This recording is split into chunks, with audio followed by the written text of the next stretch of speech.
If I recall correctly, yesterday, we stopped reading at this part. Okay. Thanks again for the confirmation. Okay, let's continue reading. Dwelling thus mindfully, he discriminates that phenomenon with wisdom, examines it, makes an investigation of it. Whenever Ananda, a monk dwelling thus mindfully, discriminates that phenomenon with wisdom, examines it, makes an investigation of it.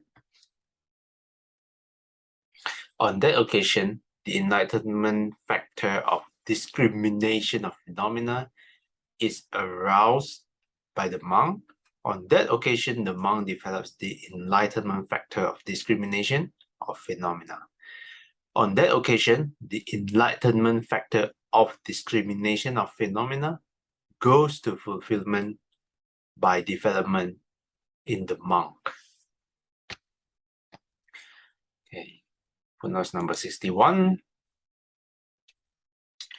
Dhamma Vichaya Sambojjhanga at Samyutta Nikaya 46-2, the nutriment for the arising of this factor of enlightenment is said to be frequently giving careful attention to wholesome and unwholesome mental phenomena, blamable and blameless states, inferior and superior states, dark and bright states with their counterparts.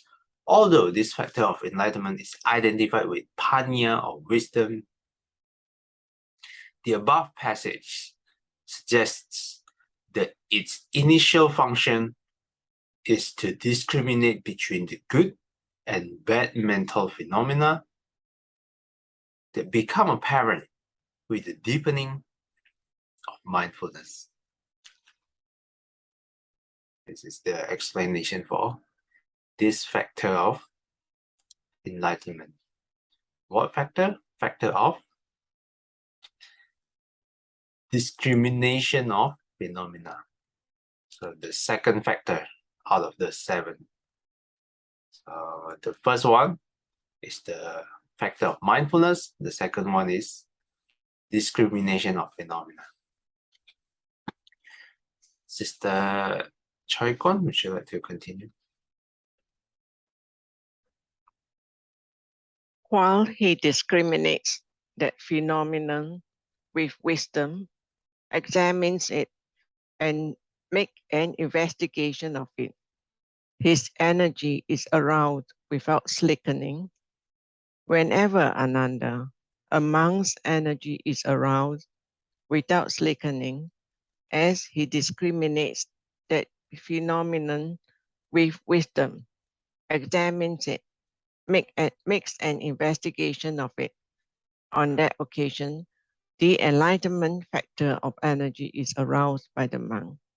On that occasion, the monk develops the enlightenment factor of energy. On that occasion, the enlightenment factor of energy goes to fulfillment by development in the monk. When his energy is aroused, there arises in him spiritual rapture. Whenever Ananda, spiritual rapture arises in a monk whose energy is aroused, on that occasion, the enlightenment factor of rapture is aroused by the monk.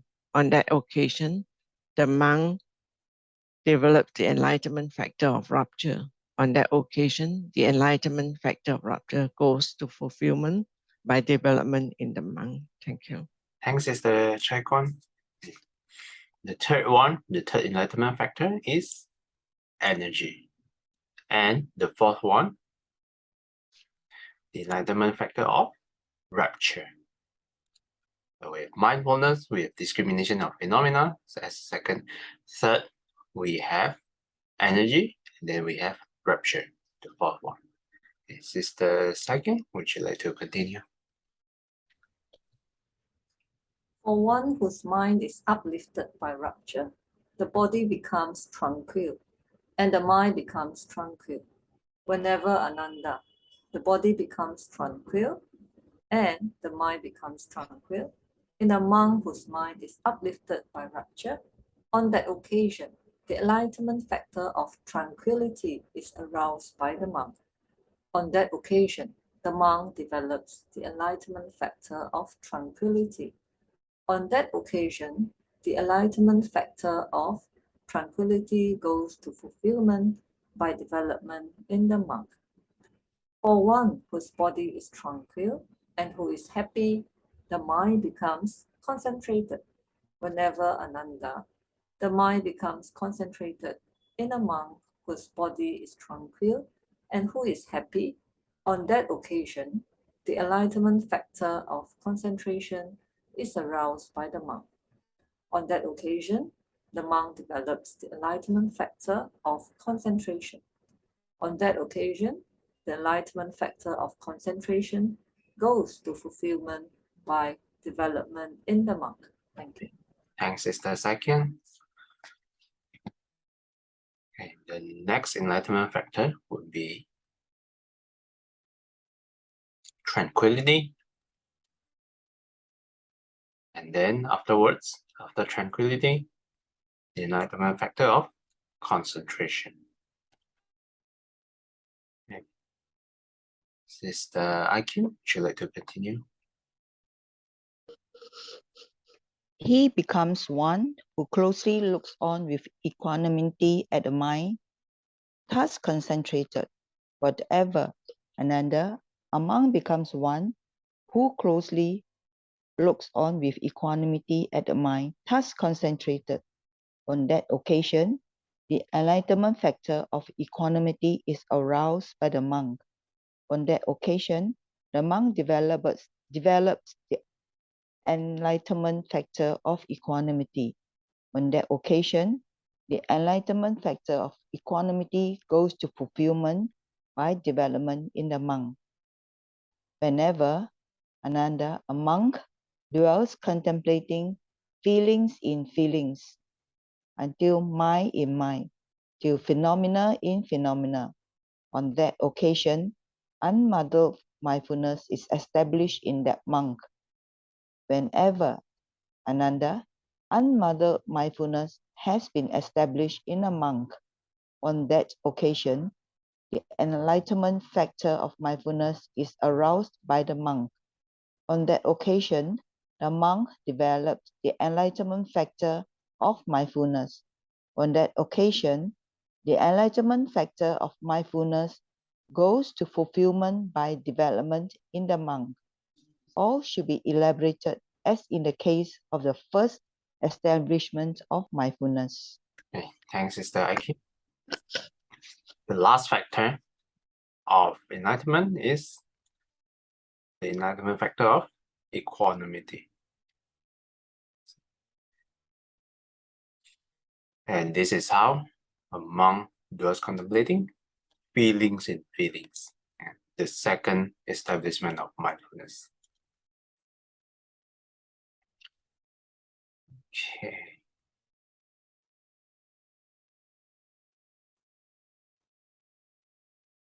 Sister Billy, would you like to continue? I think we are not only feelings and feeling. I thought we finished phenomena and phenomena. Not yet. Is it? Body in body is the first one. So phenomena in phenomena is the second one, is it? No, the feelings and feelings. After that, we have mind in mind. Ah. So just now we read the seven enlightenment factors. It belongs to the phenomena. Oh, yes. So we have completed phenomena and phenomena. Yeah, that's true, Yeah. true. Yes. So this one is mind in mind and then phenomena in phenomena. Okay, thanks for the correction, Sister Second. Sister Billy, would you like to continue reading?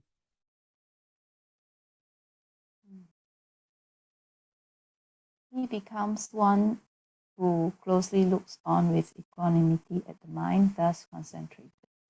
Whenever Ananda, a monk becomes one who closely looks on with equanimity at the mind, thus concentrated. On that occasion, the enlightenment factor of equanimity is aroused by the monk. On that occasion, the monk develops the enlightenment factor of equanimity. On that occasion, the enlightenment factor of equanimity goes to fulfillment by development in the monk. It is Ananda when the 4 establishments of mindfulness are developed and cultivated in this way that they fulfill the 7 factors of enlightenment. Okay, thanks, Sister Billy. So this is how, when the 4 establishments of mindfulness is developed, it leads to fulfilling the 7 factors of enlightenment. The third section, fulfilling true knowledge and liberation. How, Ananda, are the 7 factors of enlightenment developed and cultivated so that they fulfill true knowledge and liberation?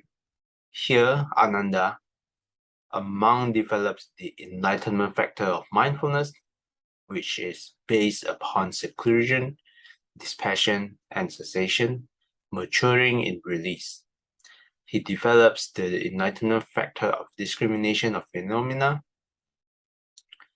the enlightenment factor of energy, the enlightenment factor of rapture, the enlightenment factor of tranquility, the enlightenment factor of concentration, the enlightenment factor of equanimity, which is based upon seclusion, dispassion, and cessation, maturing in release.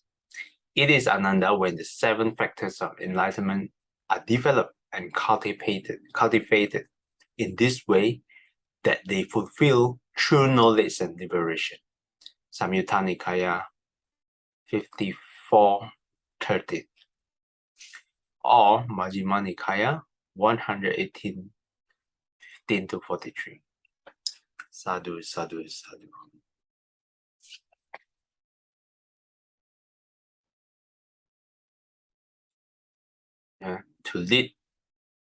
To lead to true knowledge and liberation, one has to develop the 7 factors of mindfulness, maturing in release, based upon seclusion, dispassion, cessation, maturing in release. And that is how one can fulfill true knowledge and liberation. So we started from, let's go all the way back. The beginning.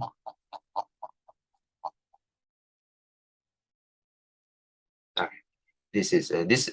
The beginning provides a good summary.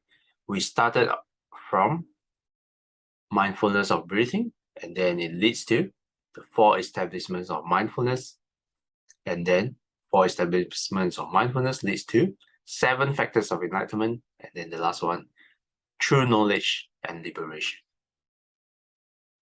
Okay, any questions or comments for this sutta? Mindfulness of breathing.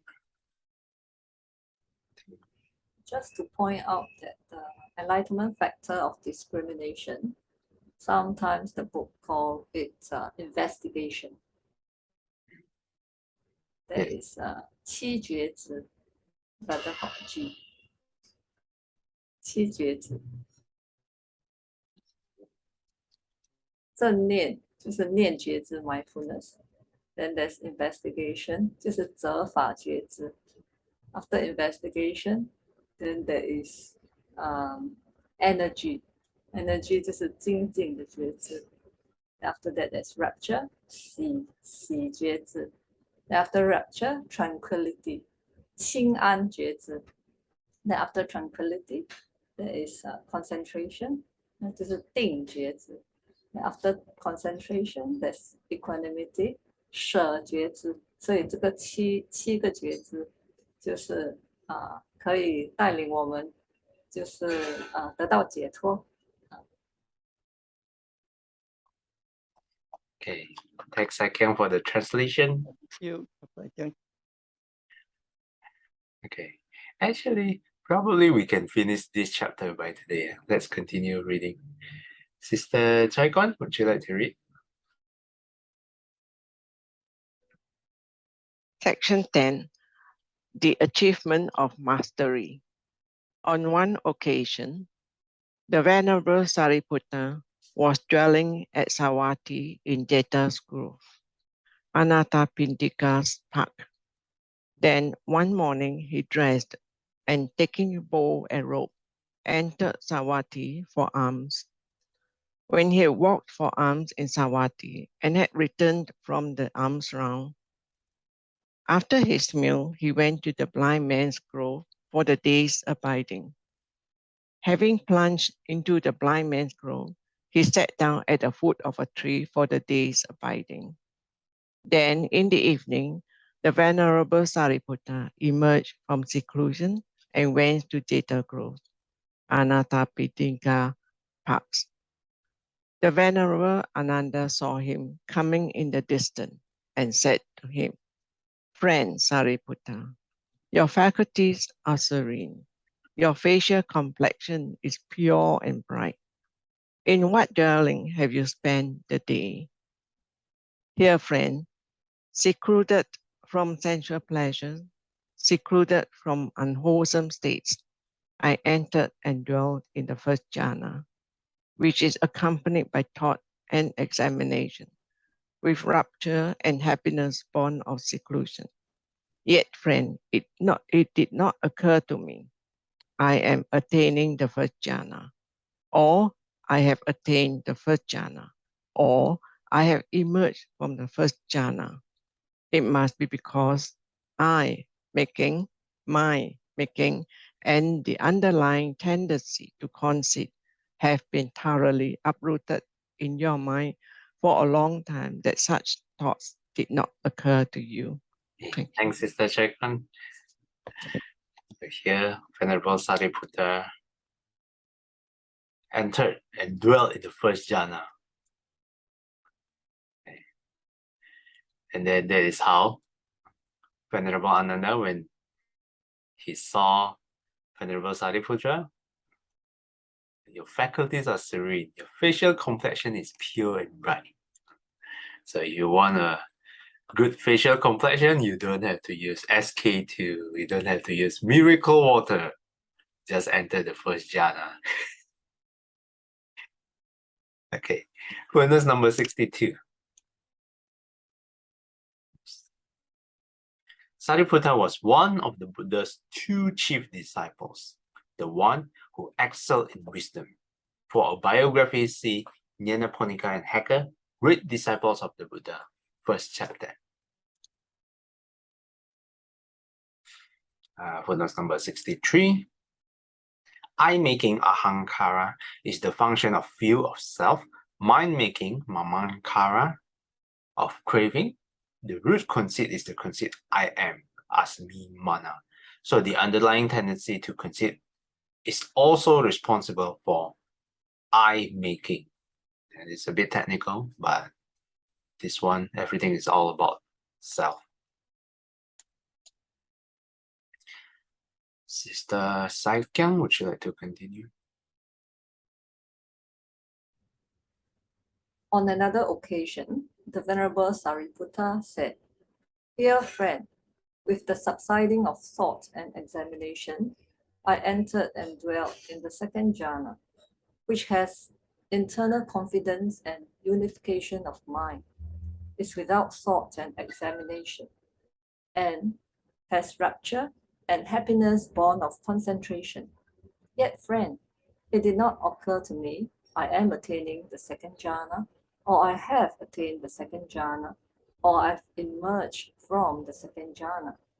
It must be because I-making, mind-making, and the underlying tendency to conceit have been thoroughly uprooted in your mind for a long time that such thoughts did not occur to you."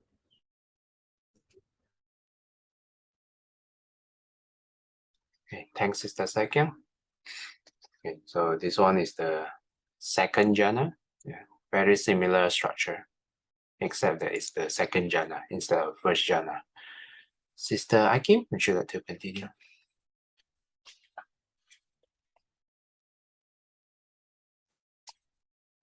On another occasion, the Venerable Sariputta said, Here, friends, with the fading away as well as of rapture, I dwell equanimous and mindful and clearly comprehending. I experience happiness with the body and enter and dwell in the third jhana, of which the noble ones declared, he is equanimous, mindful, one who dwells happily. Yet, friend, it did not occur to me I'm attaining the third jhana, complete as above. On another occasion, the Venerable Sariputra said, here, friend, with the abandoning of pleasure and pain, and with the previous passing away of joy and displeasures, I entered and dwelt in the fourth jhana, which is neither painful nor pleasant, and includes the purification of mindfulness by equanimity. Yet, friend, it did not occur to me I'm attaining the fourth jhana. Okay, thanks, Sister Akim. So after the second jhana, and then Venerable Sariputta continue with the third jhana, and then after the third jhana continues with the fourth jhana. Sister Billy, would you like to continue? On another occasion, the Venerable Sariputra said, Dear friend, with the complete transcending of perceptions of forms, with the passing away of perceptions of sensory impingement, with non-attention to perceptions of diversity, aware that space is infinite, I entered and dwelled in the base of the infinity of space. Yet, friend, it did not occur to me I'm attaining the base of the infinity of space. Should I read on? Or Maybe you can read on one more paragraph. on another occasion, the Venerable Sariputra said, Dear friend, by completely transcending the base of the infinity of space, aware that consciousness is infinite, I entered and dwelled in the base of the infinity of consciousness. Yet, friend, it did not occur to me I'm attaining the base of the infinity of consciousness. Okay, thanks, Sister Billy. Okay, after the fourth jhana, Venerable Sariputra dwells in the base of the infinity space. So we don't have to have a big house or big land to have infinity space. Just meditate. After the fourth jhana, you can have unlimited space. Afterwards, he dwelt in the infinity of consciousness. Then I'll continue reading. On another occasion, the Venerable Sariputta said, Here, friend, by completely transcending the base of infinity of consciousness, aware that there is nothing, I entered and dwelt in the base of nothingness. Yet, friend, it did not occur to me, I am attaining the base of nothingness. Okay, so after the infinity of consciousness, the base of nothingness. On another occasion, the Venerable Sariputta said, Here, friend, by completely transcending the base of nothingness, I entered and dwelt in the base of neither perception nor non-perception.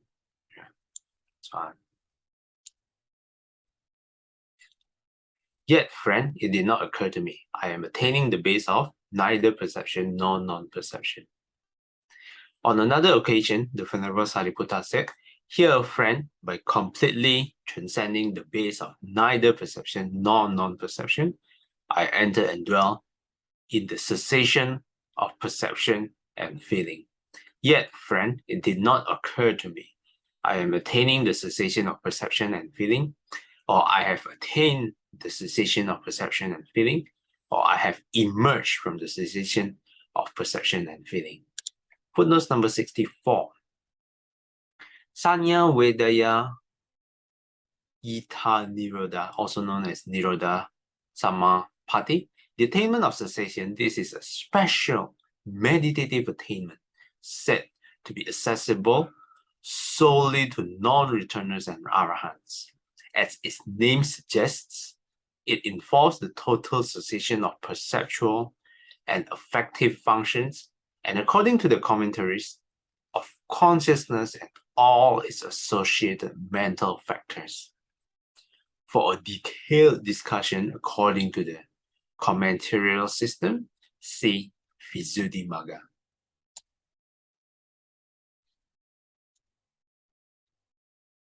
It must be because eye-making, mind-making, and the underlying tendency to conceit have been thoroughly uprooted in your mind for a long time that such thoughts did not occur to you.